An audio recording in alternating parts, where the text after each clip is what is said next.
On the next episode of G War Chronicles. I mean, you know the rules of the game. I mean, your bitch just chose me. Now we can settle this like you got some class, so we can get into some gangster shit.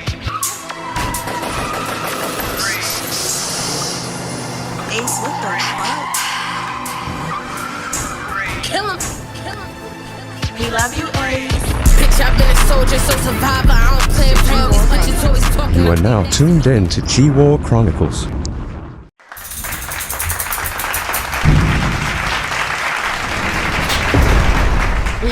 Welcome to episode 3 of G War Chronicles podcast. This is your host E Pesos, and I have a special guest in the building.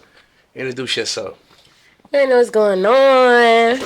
Bratzkillem. Because I'm a dog. Kill him because I dominate. I'm not cocky. I'm confident. They know what's going on. Big Jersey. Say that hot shit. Bratz killing That's my them. thing. So Bratz killing them. Where Bratz killing them came from? Originally born Plainfield, New Jersey, but I went to school like New Brunswick, Somerset area. Okay. So like, Okay. So you know what we do here on G War Chronicles podcast. We talk about prison experiences, whether you did 1 day or 100 days, whether you've been in handcuffs 1 time or 100 times. It's still an experience that come along with all that. right. Know what I mean, I've been hip to young too.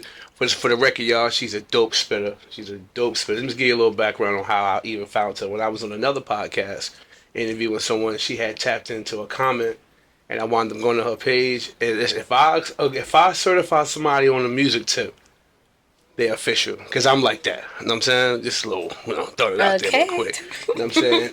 I don't certify everybody. You know what I mean? I give people a listen. I'm a truck driver, so I'm able to get on the road and listen to whole projects. You know what I'm saying? And I don't listen from a listener's ear. I listen from an artist's ear. What would I have done? How would I have came in? How would I have broke down that? You know what I'm saying? And you hit a lot of key points. And even with me doing your promo, a lot of my guys been tapping in like, yo, shorty tough. Like, I've seen some people. you know what I'm saying? I'm like, word, like she is tough. Like, I mean, I wouldn't mind. Actually, honestly, I wouldn't mind doing the track with you. You know what I'm saying? Okay, you heard that. I got a whole recording studio, and we could definitely get in, lock in, and do all that. You know what I'm saying? But definitely, along my research, I see that you are currently going through a situation, and you've been through a situation that involves what we talk about in this podcast. So I just want to tap in with you real quick. All right, let's get into it. I see. Say you from Plainfield, right? So Yeah. we ain't got to go about that. What do you think? What do you? How old was you when you first got in trouble with the law? Like ever? Not like ever. big, like just ever. Ever. First time. I was like 13. 13. What the hell you was doing at 13 years old? I got arrested at school.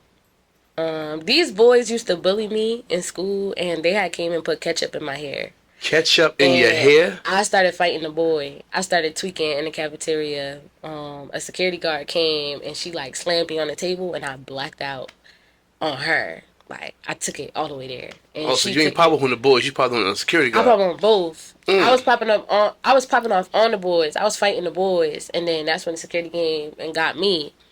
But I'm like, they bullying me, so why you getting me? Why you not getting them? And I started fighting her, and I ended up arrested, and she took me to court. My mom had to take me to court because the school pressed charges. Damn, so I'm assuming you got kicked out of that school after that, right?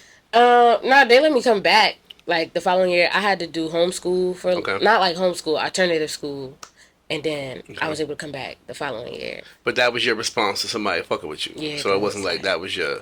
Yeah, because like why I put ketchup in my hair? I was like 13. So let's turn the page back. You was 13. Let's go back a little deeper than that. You come from both parents, single parent home, what? Single parent home. But I know my dad, but my mom raised me. So you think like that give you that's what give you that edge, like that, because you got like. Probably, yeah. You know And I got saying? a lot of brothers. You got a lot of brothers. So you I grew got up 5. 5 brothers, older brothers. Yeah, they all older than me. So every But we wrestling, stair steppers. so We every wrestling move they ever learned, they tried it on you. I'm pretty sure. Yeah. I used to fight my brothers. Like we was in there, like really fighting.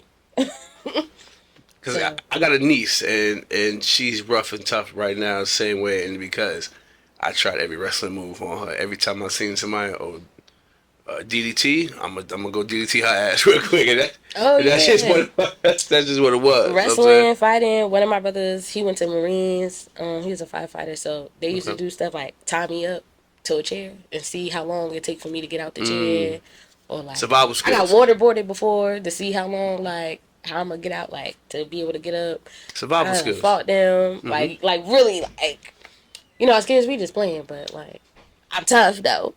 You know what? Like a lot of big brothers, we beat up on our little sisters or our nieces, and it's for a reason. You know what I'm saying? Because I'm sure, I don't know if you ever been into a domestic situation with another man, but those things come in handy. You know what I'm saying? Even with fighting with another young female, you had the edge on her because you was able to plant your feet a certain way or throw your punches. I ain't throwing like a girl. Oh, wow, I'm throwing straight down the pipe. Stances you know what I'm saying? matter. Stance matter and everything, right. I mean, had you not had that brotherly toughness to some growing up, it might look like, oh, y'all picking on her. Nah, we training because we ain't ever gonna always be around. And I need to know that my little sister gonna be alright. You know what I'm saying? So yeah, I get that. I get that. That's what's up.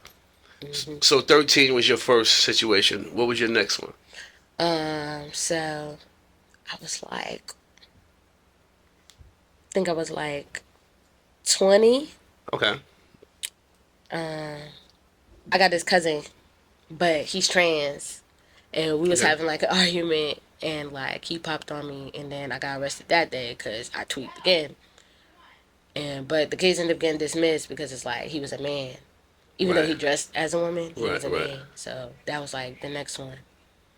That's crazy. It's glad they was able to reclassify that because a lot of times they charge as if you for the a young lady and shit like that. That's crazy. But he's like 6'1". I'm 5'1" now. Imagine, 20 years old. So how long was that stay? A few hours, days, or what? No, it was like a few hours. Probably was in there like 8 hours. Then my mom had to like come pick me up from there. So 20 years old now, handcuffed, car out front. You know you're going in that motherfucker. Like, yeah. How was that? Like, tell me about that. Like, oh shit! Like a simple fight turned to now I'm going to the goddamn county jail for this goofy shit. I was kind of mad, cause I was sitting there for mad long. Like that's what like, and then I was a little scared too, cause I'm like, they leave you sitting there and then they disappear. And I'm like, what if something happened? Yeah, that's called diesel. That's called diesel therapy. That's the anticipation that you sitting there like, yo, hurry up. Yeah, I was banging on things. I was banging on things, screaming, hello. Like, and they sitting there laughing at all that shit. Yeah, like hours went by before they came. And I'm like, do y'all know something could have happened to me? I'm using everything in the book. I'm like, do y'all know, like, I have epilepsy, I have asthma, y'all just leaving me here? Like, are y'all cool? Like, are y'all about to get sued? Is you cool? Yeah, like, y'all about to get sued in here, like. Alright, so that was when you was 20 years old. Alright, and that situation got resolved through courts and all that. Okay. Both of those was dismissed. So now you was in the room like by yourself type shit. You wasn't migrating with like population or shit like that. Okay, now that was 20. How old was the next one? 21. Right back. Yeah, all of it was like fighting stuff. I got into a situation with my baby father, but my baby dad is African, but he's not like hood African. He's like a traditional African, like obey African. Obey African, right. We was in a lot. It was bad.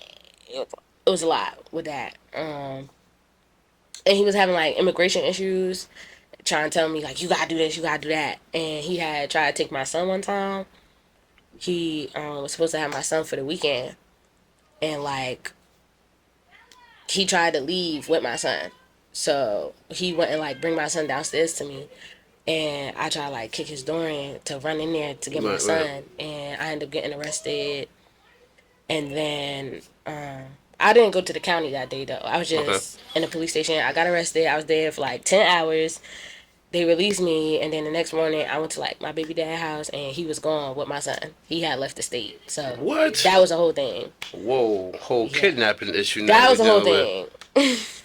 Sheesh, I could imagine the emotional stress. It was bad. On that. It took like 6 months because he went to Vermont. Oh, this wasn't no next Vermont day shit. laws. Yeah, Vermont laws are different than Jersey. So, basically he tried to get like his green card like that. Like he tried to say like my child was abandoned to him. The child was born in the United States and he's Africa, and he tried to like do that. Somebody put him on that. First of all, Yeah. we don't even know this. We from here. Mm-hmm. We live here, and we don't even know that you could do that. No, you could do that. But No, but I didn't even to go to Vermont. Like somebody told him, or he did extensive research. No, somebody told him. Somebody definitely told him. Like, but that happened, and I got arrested out there too. Cause like I tried to go get my son from Vermont. I took somebody's car and I drove 6 hours. And when I found out the address, because what I did was I put out a missing person report on both of them. And then when they like, I guess they was doing their research and they called me like, we had a well care check. When they were asking me possible people that he knew, I gave them everybody, and it came back that he was in Vermont. And in Vermont was like this white family that took him in when he first came to the States. He was like an exchange student. So he was there with them with my baby. So I ended up driving up there. They ended up calling the sheriff over there because I was at the lady house. Like, bring my son. I don't care if my son 20 miles. I don't care where at. I'm coming. Like, but yeah, for yours, hell yeah. Yeah, so that ain't even a topic of discussion. But I didn't go to jail out there. Like, they had arrested me, put me in a car. My baby father ended up talking to them. They ended up letting me go. They told me to go back to Jersey and wait to see what happened with the court. So everything had to be through paperwork. But eventually they told him like, you have to bring this child back to the mother's home state or you will be deported in 7 days. And he brought my baby back. So nice. That's the whole thing. Sheesh. Oh no. Damn. Be bad. My crash outs be valid. I be trying to tell people. They be thinking I just have anger issues. My crash outs be valid. I mean, it sounds like people be fucking with you. You gotta respond. You know what's crazy? I don't like when people call it crashing out when I'm just responding to what you like. What am I supposed to? Far. No, but who's to say? You can't tell me how to get you back. Yeah. If I'm saying I go too far, I went too far. I be taking it far. I'm not gonna lie. She said it. She admitted. She said I take it far. Like something that could have been an easy. Like we could have had a conversation or even fought. Like me. I already picture in my head like 30 different ways about how I'm about to handle you because you had me that fucked up. I'm thinking my alarm. Yeah, it's bad. But I'm working on it, guys. Hit the button on the side. I'm working on it. But working on the crash out. How's it doing? I just turned it off because it was red at the top. It's not red. God damn it. Yeah. I did it. So, sounds by age 21, you've been through a fairly number of things. Mm-hmm. By the age of 21, that's some different shit right there. Having to go, it takes 6 months to get your kid back. Mm-hmm. I mean, I commend you for not crashing out every day of the week behind that shit. Like, yeah, I was depressed. I wasn't sleeping. I wasn't eating. Cause like, how you feel comfortable keep living? Like your kid is somewhere. So it was a lot, but he ended up coming back. So. Okay. All right. So that was 21. Mm-hmm.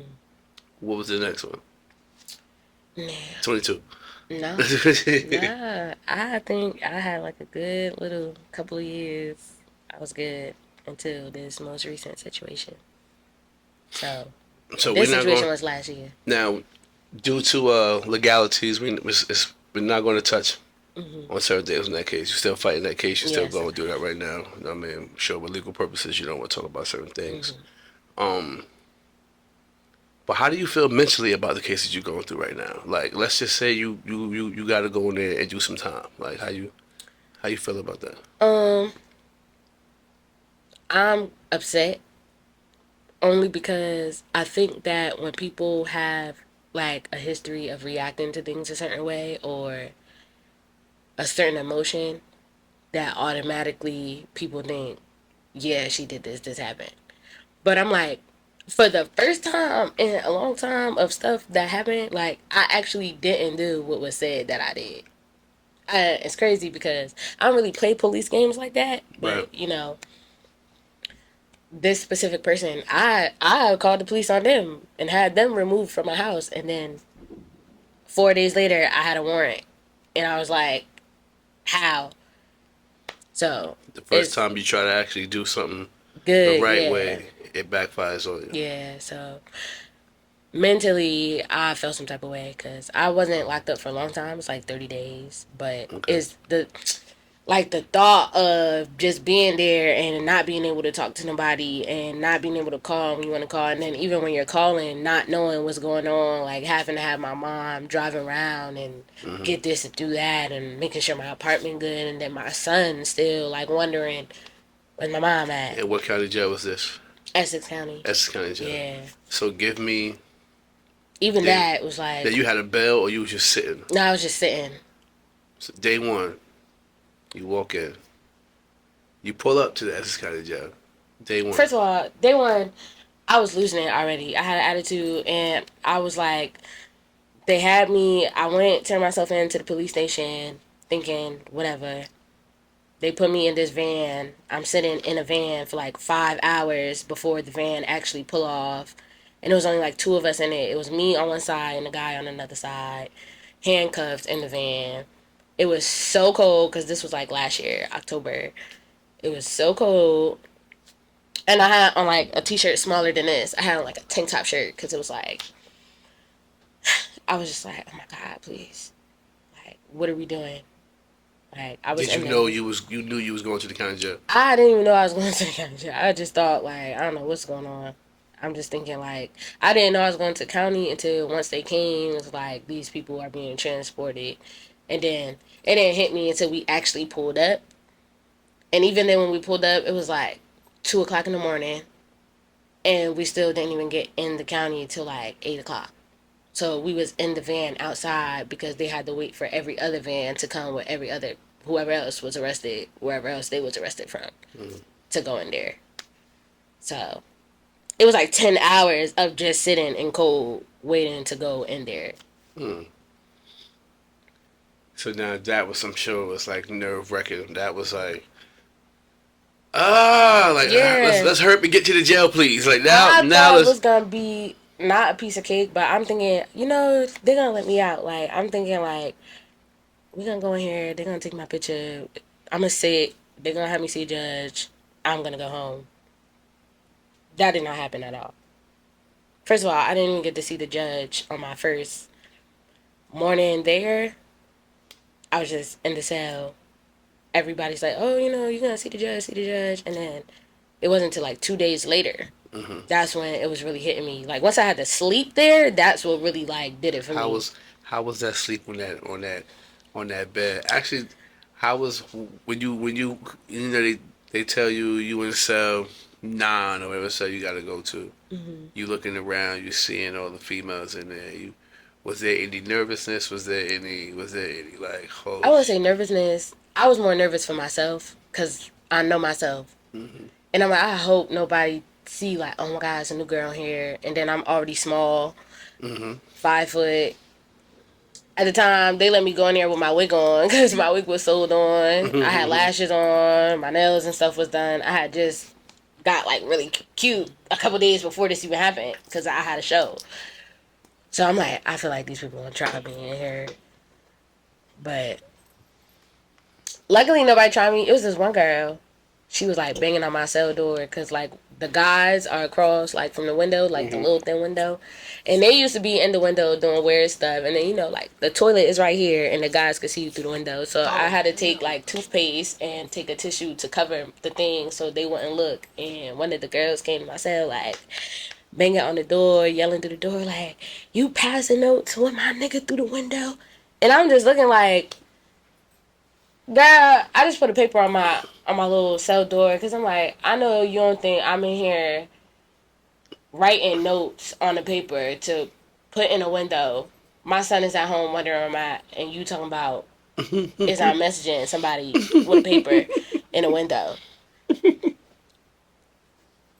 So yeah, that was their way of communication. That's just real. That is a real loud way of talking.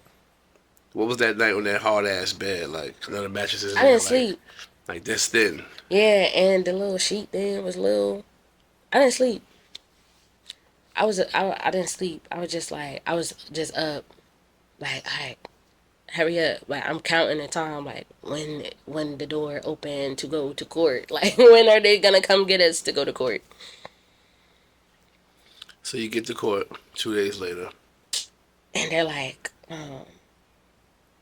the prosecutors saying the reasons why they feel like I should be detained. The public defender is saying why I shouldn't. And they end up keeping me anyway. Because she's like, oh, she has failure to appear, blah, blah, blah. And they end up keeping me. So I'm like, okay. I didn't have court again for like a week. Like a whole week. So when I went to that court date, they're like, certain things that was found in the case, they didn't do their research about it. Mm-hmm. So the judge is like, oh, we're going to check back on this case next week. And I had to sit for another week while they gave the prosecutor time to look for... Lucky they didn't say next month or 3 months down the line, how they be scheduling inside the courts. That should be crazy. Then when the next week came, it wasn't no court. So it wasn't until like the 4th week. And then finally the prosecutor came, whatever they had presented, and the judge, he read through everything. He's like, like, this person is going to be released due to like the lack of evidence. And they was like, he didn't believe that prosecution would stand trial if they decided to move forward with this case. Okay. And because of certain things, like my home was searched without a search warrant. They had an arrest warrant, but not a search warrant. Right. So I was released because of that. You know what? I'm glad you said that, right? Because that's something I was just speaking to one of my partners about. You got 2 different type of warrants out here. You got a body warrant and you got a search warrant. The body warrant is we're looking for Bratz. Right. Right? Now, in the midst of a search warrant with a body warrant, if they come across a gun, drugs, any type of paraphernalia, you got to walk past that. You didn't even see that because you're here for the person.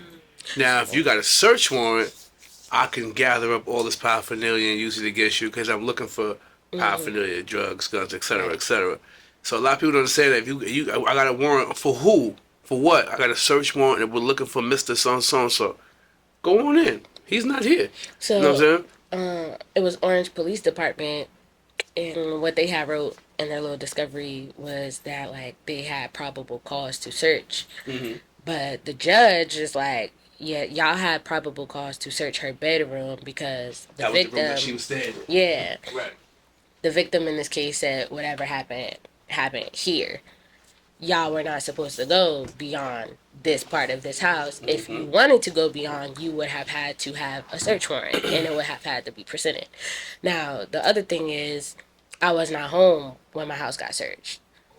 There was a friend of a person that I date there, and he was there, and he didn't even give them permission to search. Right. Like, they asked him if I was home. He told them I wasn't home.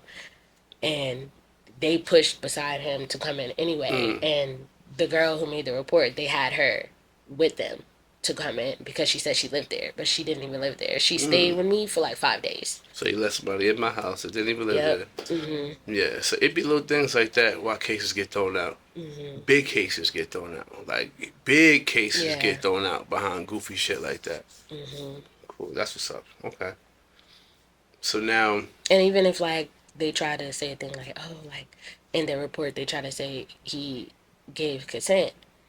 But then it was like, even if that was a thing, that's still illegal. He's not on my lease. He does not live in my home. So they try to find little ways around it. It's not happening. And that's for your attorney to find them loopholes and blow them shits up. You know what I mean? Yep.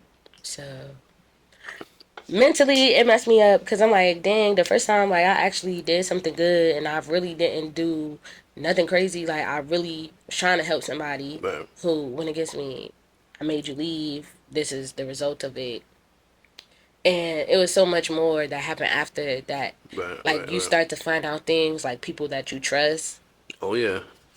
It was so much that was coming up. I was just like, how is that this happened if this person was here? And how did this person not do this if this person... Like, I had so many questions. And a lot unfolded. Them get out of jail free cards is real. Yeah. You know what I mean? You got people out here that get paid to set people up, paid to lie. Mm-hmm. You know what I'm saying? And it affects the other person. You know what I'm saying? Because you lying up, like, I mean, like. Yeah. And I was upset because the girl that I helped was the ex-girlfriend to my ex-boyfriend. And he used to beat her. He, like, broke her nose and everything. Like, that's why she called me. And I helped her because I used to date the brother. So it's like, I know you're not telling no lie. Like, I know, like, they crazy. But then, like, I guess in the midst of her being at my house, she ended up getting back with him while at my house. And I come home and she have him in my house. And that was, like, the straw of it. Like, no, you gotta go. Like, you wildin'. Like, why would you even bring them here? Right. So, And one thing led to another. yeah, it was just a lot. I get it. A lot of emotional stress, a lot of.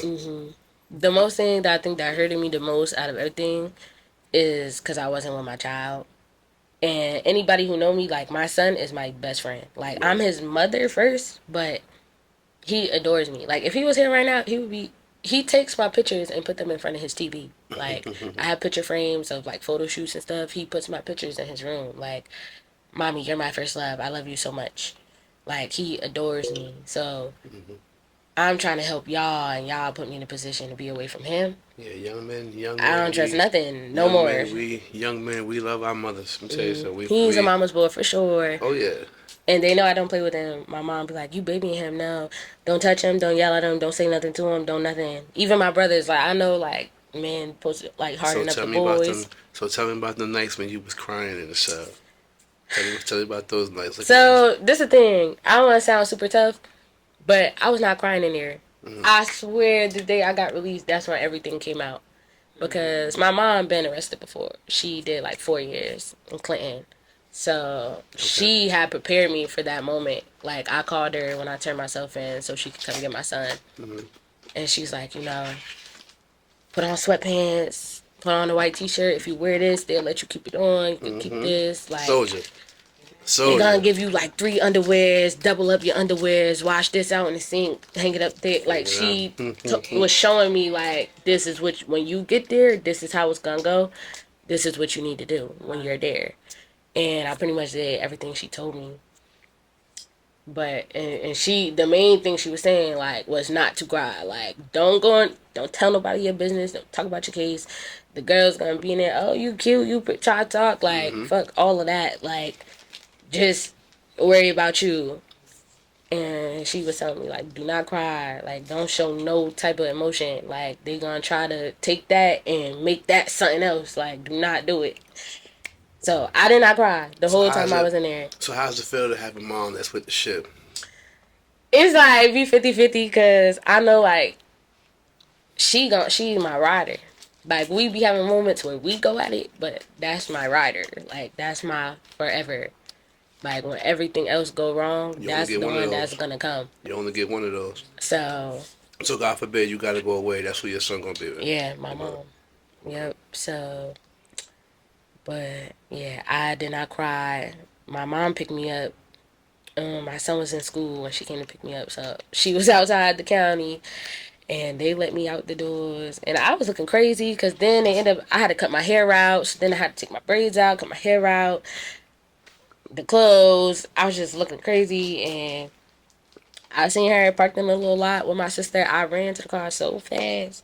I got in the car and started crying immediately, like, oh my God. Now, how was it dealing with the authority in there? Like, somebody telling you what to do, when to eat, when to go to sleep. Like, how was you able to take into that? Like, was that... That didn't really bother me, because... Like I said, my mom was already preparing me. Right.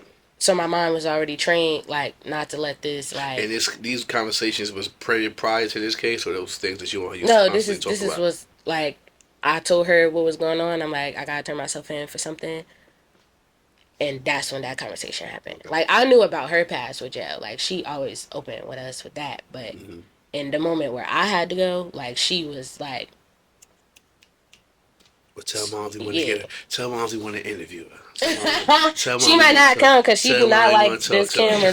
Like she even asked me today, like on a podcast, because she don't really like, you know, she my mom. She don't really like when I talk about certain things, especially if it's like a family thing, because you know certain stuff she don't agree with. Like you feel like this and I feel like this. Like she'd be like, nah, that's not how that happened. Like she don't be agreeing with certain stuff I want to talk about. But I'm like, you know, that's from my perspective. Interpretation, right. So. Like, A-Squad just interviewed me not long ago about my brothers and how I'm so tough. And I was telling them, like, yeah, like, my brothers used to tie me up, waterboard me, this is that. And my mom called me and did not like that. Like, why you go up there telling them people? So, she do not do nothing that gotta do interviews and cameras. I'm not talking to nobody. Like, it's hard to get her to come to a show. Like, she'll come to a show, but I gotta really tell her, like... This is important. I need you here, and she'll show up. Now, but she do not play. She do not play like that. So now, are you writing music while you in there? Yeah. So, first of all, it took me like 4 days to get a pencil because I didn't have nothing to write with. I didn't have no paper. Yeah, it's a weapon. But then I finally was able. One of the girls in there ended up giving me one of her pencils, and then there was like a CEO gave me some paper, and I was in there like hustle and flow, making beats on the little metal table and writing. Now, was you rapping for some of the young ladies in there, or was you keeping it to yourself? I think like one of the people knew me. It was this girl who came in, maybe like a week after me, and we knew each other from the outside, and she blew it up to everybody like, do y'all know who that is? Do y'all know who that is in here? Like, that's my girl. She could rap. And then that's what all the girls like. She could rap. So the CEO's like, they gonna like let me stay out an extra hour if I freestyle for them. And so I freestyle for them, and they let me stay out on the thing. Nice. That's what's up. That's what's up. Yeah. So now you've been rapping for how long? Since I was like 9. You wrote your. That's when you was. How long you been taking it serious? Since I was like 16. Okay. But my first time in a real studio, because my cousin used to have a home studio in his like bedroom. We used to record in the closet. But my first time in a real studio, I think I was like 19, 20. Okay. So now, God forbid you gotta go away. Right? We always gonna think for the worst and prepare for the best, right? How do you think this would affect your music career? Because people got their eyes on you right now. I think it would slow it down a little bit because if I did have to go away, I'm not putting out nothing. Right. And it's like, I don't trust nobody enough to leave them with my shit. And that's the thing, are you? Because I'm not doing that. I asked you that because if you're preparing, you always gotta prepare. If you're preparing for the loss of the case, you should be beating that studio down every day, putting 5-10 songs together. So when you do go, and if it is for an 18-month situation, and every 60 days, 5 songs gonna drop to keep my name going, to keep to keep me hot, because you know niggas come out every 30 seconds. You know what I'm saying? But you know, I've been thinking about that, like you said, preparing for the worst, hoping for the best, but I also believe in manifesting, so I feel like if I start moving like that's gonna happen, it's gonna happen. Right. So I don't want to do that because I feel like I'm not giving myself the chance to think this is gonna work out. Right. So I didn't do it. Are you religious? I believe in God, but I wouldn't say like I'm not like have a specific religion. Okay. Like I've been to church. When I was with my baby father, I was Muslim. That was the whole African thing. But I do believe in God, but I don't go to church. You pray? Yeah, but I do pray. I talk to God every day, every morning, every night. Even when I'm not asking for something. Just being graceful. But and while you was in there doing that, you was in there talking to God every day? I told him like, Lord, I don't know what I did to anybody in my life, but I don't know why I'm here. But you let me out of here. I promise I'm good. I'm on the right track. Like I'm not. And it's so funny. Like it's crazy you asked that because I said that prayer and I end up getting released the next morning. That's the crazy part. That's what's up. And that's when I was like, my mom was like, yeah, you gotta believe and you gotta have faith. You need to have faith. Because for a while, I'm like, I'm not coming home. I'm not coming home. That's So what I now, kept thinking. just putting your mind into the mindset of fuck it, in case so if whatever good happened out of it, fuck it. Yeah, because I was upset. Because they found a firearm in my home, but it wasn't mine. So, but because it was my home and my name is on the lease, I Sure. automatically in my head, I'm like, I'm not coming home. They not gonna care what I have to say, nothing. They found this, they gonna stick to that. And I kept thinking to myself, like, if this never was a thing, I would have never sat that long. Right. And that was another thing I was upset about because I didn't even know it was there. But, you know, the person took ownership for it. Right. They did an affidavit. Right, So. right. That happens. That happens. I mean, at least they would stand up and able to do that. Yeah, There's a lot of because motherfuckers ain't standing up out here. You know that. Know that. Motherfuckers is not standing up out here. I'm hoping So now it work out. It's gonna work out. I believe it's gonna work out because even when you ask me, like, you know, if this could be a thing, why, you know, do your music so that you could drop, but I'm preparing for it to work out. So that way, when this is all over and the case is closed, oh my God, the song that I'm gonna drop, so now, the video that I'm gonna drop. So now let me ask you this: with all these cases between then and the previous, how does that affect like a job search and apartment search and shit like that? Remember how earlier I was talking about life be life in? Life has been, first of all, my sword license got suspended and I was just going for my armed guard. So my armed guard application got rejected because I have a firearm charge. And the NJ State Police suspended my sword license to do security, so I can't work that no more. Every other thing that I've been trying to do, and it be pissing me off. Like, this is gonna make me emotional because people look at it like, you lazy, you not doing nothing. And it's hard to try to do stuff like a legal way to get money. And it's like every interview I've had since that arrest, I get denied the job once my background check come back. And people like, you know, why don't you just do Burger King or something like that? Like, I even got denied a job at Wendy's, and I was surprised at that. They run background check now too. Yeah, and before it used to be easy. Like, anybody, felony charges, you could get a job at a fast food still. But even them now, it's looking into, you know. Because I think it used to be how you ever been convicted of a crime on applications, and now it's in the last 7 years or something like that, if I'm not mistaken. And once you put yes, and then you gotta describe in that little box, you know what I mean? And then it depends on the charge at that.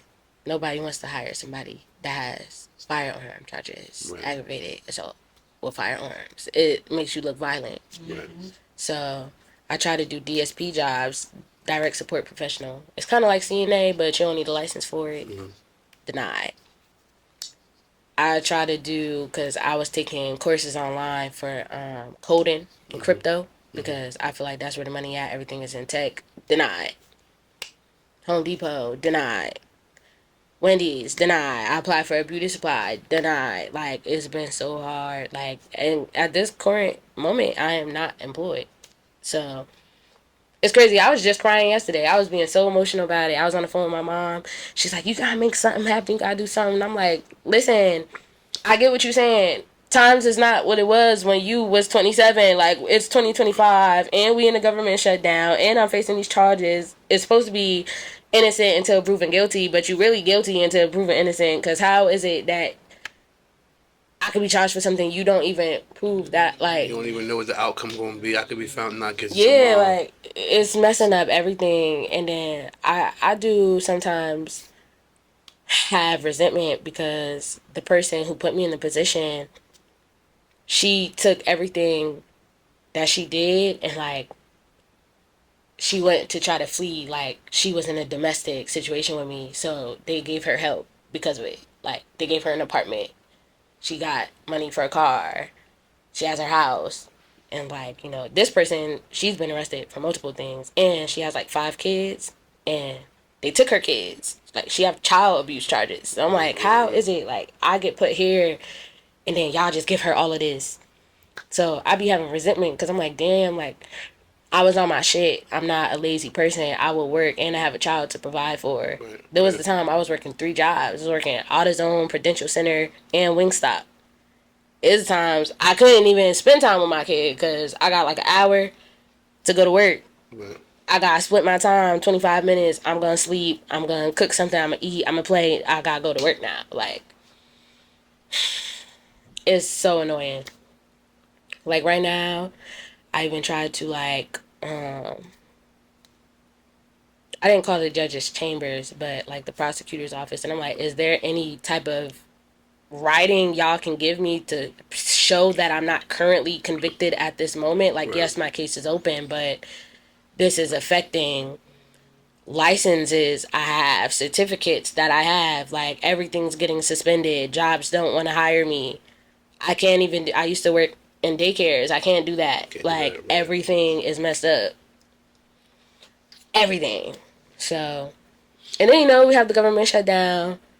The stamps is finna be gone next month. Like when I say life is life at this specific moment in time, like, I'm like, listen, I don't have not a nick of nothing. Like, I'd be grateful to even have a moment where, like, somebody can come through for me. Like, I have a nice, a friend of mine. I was, like, on the phone crying about something, and she's like, check your stairs. I'm like, check my stairs for what? I went outside, and she left me a bunch of journals, and in the journals, it had, like, sticky notes of, like, affirmations. She's like, everything gonna be all right. You gonna be okay. And then she sent me, like, $30 on Cash App. Like, I don't know what you're gonna need it for, but here. Right. Or, you know, I was dating a guy. We be, like, off and on, but even him, like, he works a certain job. He was sending me, like, $300 every morning just so I could keep up with my rent. So it's like, you do have people around you that believe in you, that help you, but it's still hard because I've never been the type to ask or I need whatever. So now to be in a position where it's like, dang, I can't even get a job, is bothering me so bad. Tell me about it. I mean, I know when I came home, it was a struggle. I mean, you know, you apply for certain jobs and they tell you, hold on, don't get the job, don't get the job. You got 2, 3 weeks, 4 weeks, no income. You're trying to figure it out. You're scrambling and scraping, trying to figure this shit out. I'm saying, you got times like my first job coming home, I worked at a parking garage, parking cars. You know what I'm saying? And man, mentally, I'm saying to myself, like, I know I'm better than this. You know what I'm saying? I know I'm better than this, but it's like, look, bro, you gotta do something. You know what I'm saying? And as time went on, I was just blessed. I was just blessed to be pulled in by certain people and have certain things bypassed. And I'm even looking to some people I may know to see if I could find something that But I suitable for appreciate you it or something like because that. You know what I mean? I know a lot of people even in a with lot of school, places. like, you know, like the schools are doing background check. I tried to sign up for phlebotomy and I was told I cannot work in the nursing field with that type of charge. Now wait, now let me ask you a question. Are they going from the charge pending or the previous charges? No, they're going from the charge pending because the previous charges were dismissed. Okay. And the first 2 charges, Because I was my a thing minor. is, how are they even so. able to? I gotta holler at my guy E. He got his whole stuff expunged. He's very, very knowledgeable with this stuff. I'm gonna tap in with him on that as well for you too, because there's a way where what's pending shouldn't even be seen. It's pending. It's not. I haven't even been I charged tried with to it sign yet. up for Uber Eats and I even got denied that. And they sent me back my background and it showed all my pending charges. And that was Uber Eats. It's literally affecting everything. Like, I don't know if it's this new system going Right, on, right. but they can see it. And I think that it's because it's a felony charge. I think if it wasn't a felony charge, they Right. probably wouldn't be able to see it. Right. And these are the things behind the scenes of catching these cases. Sometimes necessary, sometimes unnecessary, sometimes frivolous, sometimes crash out. But we catch these cases, and I'm speaking to the youth right now. You catch these cases when you're 17, 18, 19, and you're not going to always be that age. You know what I'm saying? And then you get in your cool down era and you have, you know how many luxury apartments I done went, signed up for, souped up. I got my key. Oh, you gonna move in on the 3rd, and then on the 2nd, Mr. Bryant, we got some unfortunate news. Cause a lot of people don't do the background check right then and there. Even some jobs, right, they'll do it don't. like after you've been working 2 months, 3 months, they done ran your shit. The human resource done put it off, and eventually they got to do it. And I think I've been emotional plenty nights. You know what I'm saying? Like, yo, what the fuck, yo? Like, I ain't take nothing from nobody. Like, you know what I mean? I ain't take nothing from nobody. I ain't molest nobody. I ain't the fuck, like, cause I carry a pit, like I carry a gun sometime, or cause the fuck, like I can't get an apartment, like I can't get a job, like what the fuck, like I thought they believe in change, like I thought this happened fucking 2001, and I'm still at 2025 paying for things that I did in 2001. Yeah, I feel like they need to have some type of limitation on once this amount of time go past that this person didn't get in trouble, this needs to be not a thing. I'm gonna tap you in with my expungement guy because I know you're gonna beat this. Alright, I know you're gonna beat this. You're gonna put that out there. I know you're gonna beat this. I keep asking God, man, what is the plan? Like, what? Like, my mom was just telling me yesterday. She was like, she asked me the same question you asked me too. Like, do you pray? I'm like, yeah, I pray. I don't only pray when I'm asking for something, but I'm like, at this time, I don't know where I'm going. Like, and I've never been that type of person. Right. I'm like very strategic and very organized, like with everything I do. Like by next Friday, I will be knowing what I be doing. Like that's how my mind works. Right. And it has not been like that since all this happened. It's like everything is cluttered.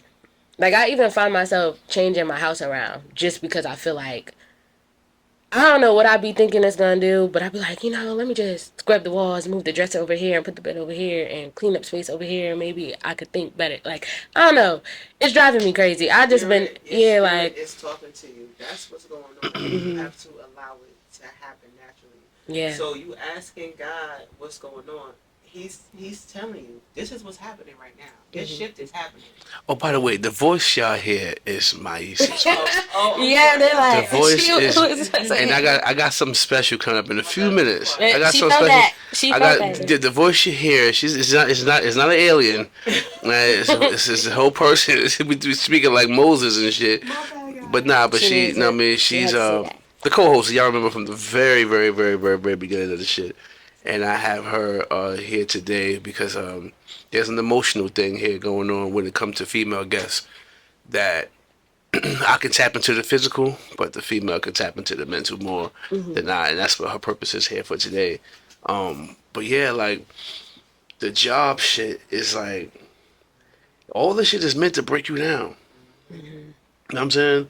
And I don't know sometimes what it takes for a person that been through it to tell somebody that haven't been through it yet that's chasing this shit like, yo, stop. Like, no, like, stop right now while you can. Trust me, you do not want to get into this shit. Like, you're not always, if you make it, because some of these little homies dying 14, 15, 16.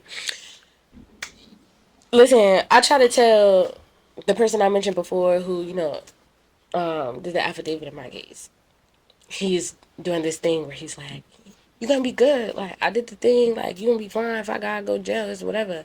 But he's never been to jail. He's never even been arrested. And I'm like, all the rapping shit is cool.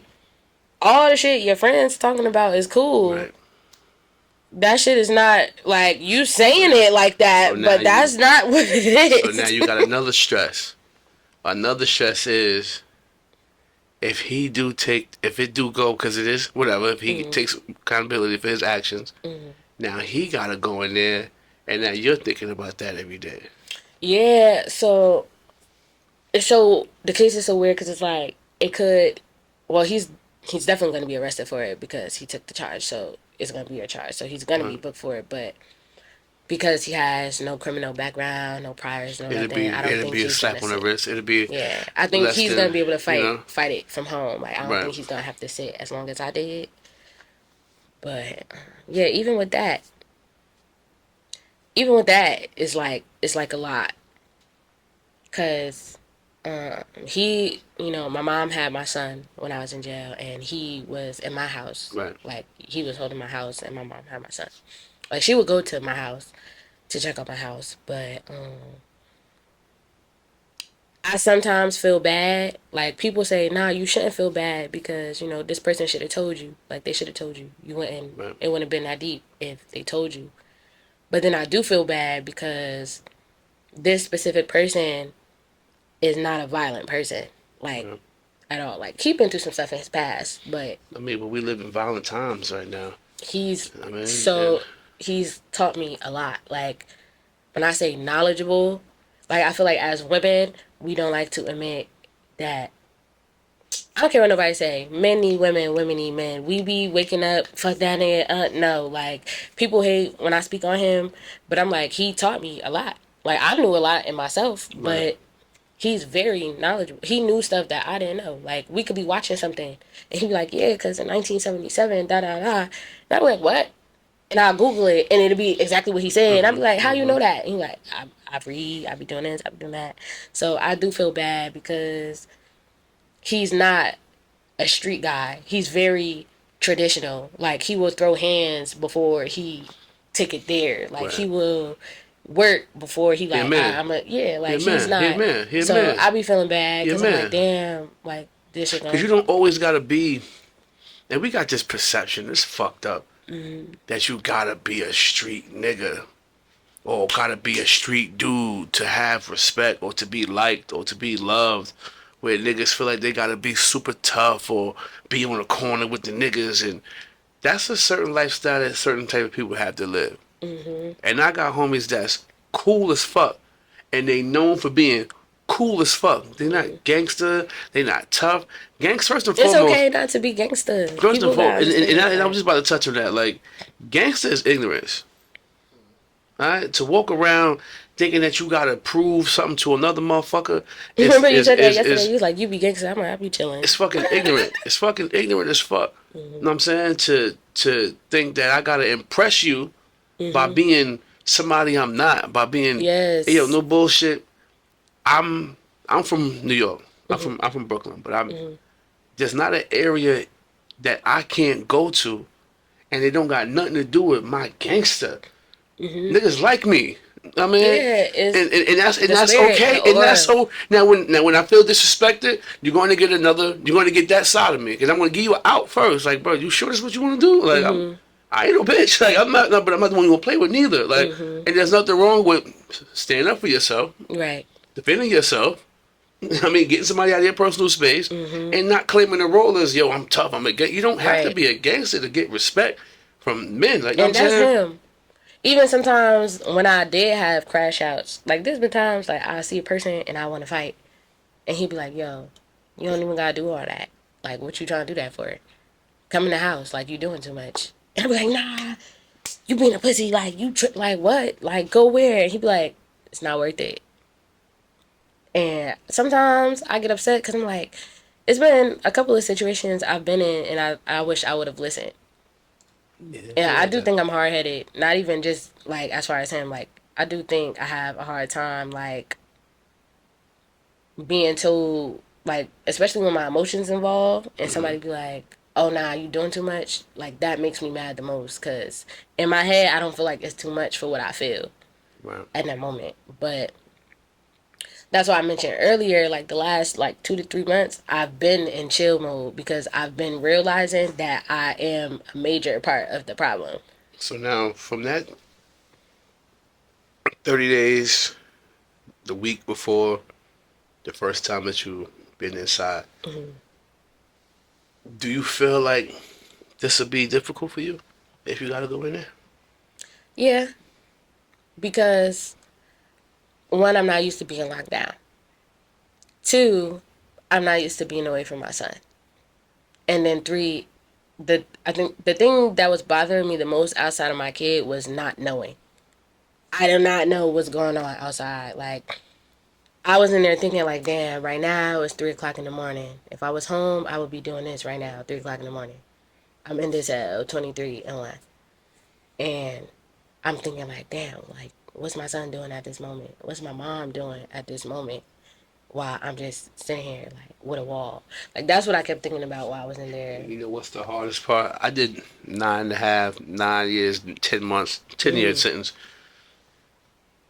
The hardest part was year 1 when I had to disconnect from all that.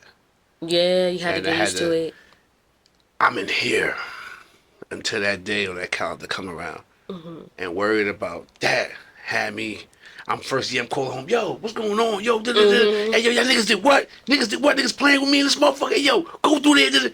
But then it's like, as I'm on the phone doing this, somebody getting stabbed down the hall. Like, you know what I'm saying? And it's going down with the Pittsburgh niggas and the Cali niggas and the Philly niggas. I don't got time to worry about Jersey City streets right now. I got to worry about this penitentiary shit. Like, you know what I'm saying? And I didn't have a kid. And my mother was deceased. So those was 2 major stresses I didn't have. Oh yeah, you was. You know what I'm saying? It was just all me. You know what I'm saying? So I was able to. I ain't had no girlfriend. I ain't had no kids, and my mother was already gone. So it was like, nigga, I'm maxing this shit out. Fuck it. You know what I'm saying? That was my attitude. Year 1, year 6, it's like no way to get the fuck out of here. Yeah, like, no, when I'm 21, I'm now. thinking this way. 26, I'm thinking this way. 30, the fuck was I doing when I was back there? Like, you know what I'm saying? And I'm glad you being accountable in your situation. I'm glad you're aware of your situation. I pray that everything works out in the situation for you. You know what I'm saying? Thank you, I appreciate it. Now I want to ask you another question real quick. Was CPS trying to get involved in your shit and all this? Surprisingly not. I swear to God, that was the biggest thing my mom kept talking about. Like, you gonna get a case.